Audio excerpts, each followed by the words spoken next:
Pembuli dan mangsa buli ni dia ada persamaan. Macam mana pembuli tu boleh jadi pembuli dan macam mana mangsa buli ni boleh berisiko menjadi mangsa buli. Kenapa tak orang lain? Kenapa ada spesifik individu ni sahaja? Kalau dalam satu sekolah tu dia sahaja yang biasanya jadi target mangsa buli. Kenapa orang lain tak? Dia bukan bangun pagi tiba-tiba dia decide nak jadi pembuli. Hari ni aku nak buli orang lah. Ataupun dia bangun pagi tiba-tiba dia orang kata dah ada risiko. Tingkah laku yang merisikokan dia untuk menjadi mangsa buli. Kena buli dengan orang. Tak. Benda ni berlaku sebenarnya daripada awal usia.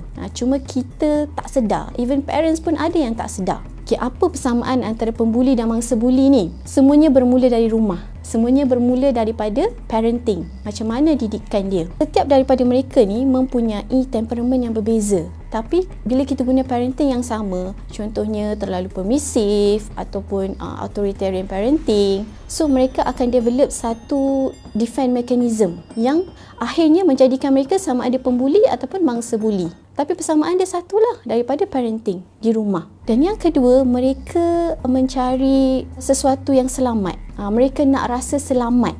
Yang mereka tak jumpa, even pembuli ataupun mangsa buli ni, mereka tak jumpa rasa selamat tu di rumah ataupun di mana-mana persekitaran lah, especially di sekolah.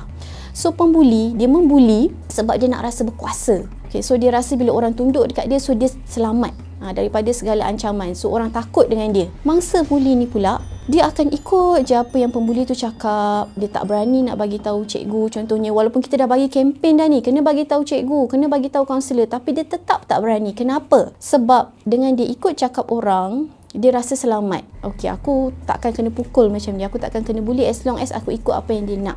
Sebab dia mencari rasa selamat tu yang dia tak dapat di rumah ataupun di sekolah yang tak menyediakan persekitaran yang selamat lah untuk dia. Okey, itu mengukuhkan lagi sebenarnya tindakan pembuli. Dan yang ketiga, persamaan yang ketiga adalah bila mereka tidak mempunyai theory of mind. Apa tu theory of mind? Teori minda. Mereka tak dapat memahami daripada perspektif orang lain. Contohnya pembuli. The lack of theory of mind, bila dia bully orang, dia pukul orang, dia tak dapat rasa bahawa orang tu sedang mengalami kesakitan.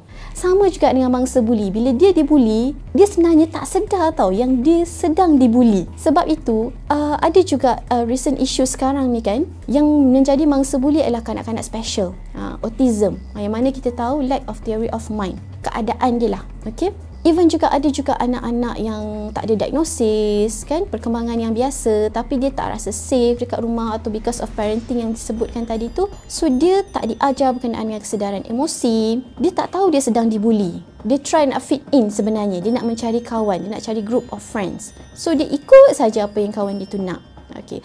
So dekat sini apa tahu yang kita boleh nampak pattern dia adalah pengukuhan. Apa yang mengukuhkan pembuli tadi tu. So daripada kita fokus kepada mencari hukuman yang paling berat untuk pembuli, sangat bagus sebenarnya untuk pihak sekolah, masyarakat, ibu bapa fokus kepada populasi ataupun budak-budak yang berisiko untuk menjadi mangsa buli ni. Untuk kita bagi satu orang kata teknik mengajar kesedaran emosi. Okey, mana kanak-kanak yang ada risiko perkembangan, cepat-cepat kita rujuk. Okey, so sebab ini yang akan mengukuhkan tindakan pembuli. So kita ajar, of course kita bagi pengajaran dan pemulihan kepada pembuli, but at the same time kita ajar kanak-kanak pelajar yang berisiko untuk jadi pembuli ni untuk speak out. Tapi kita tak boleh sekadar bagi tahu cikgu bagi tahu kaunselor, tak. Dia kena bina daripada mula, daripada awal. Dia kena ada kesedaran emosi yang baik. Dia kena tahu bahawa dia sedang dibuli.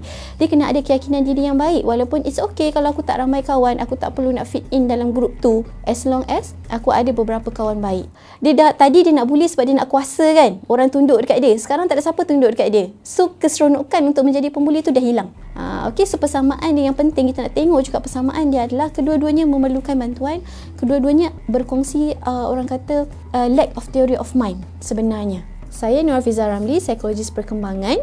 Tahu tak bahawa sebenarnya tak semua yang nampak positif tu adalah positif. Ada positif yang lama kelamaan akan merosakkan kita atau membuatkan kita lebih menderita. Jadi 15 perangkap positivity toxic adalah cara mudah untuk anda kenal supaya kita tidak terjebak. Jadi kalau siapa yang berminat boleh dapatkan buku 15 perangkap positivity toxic.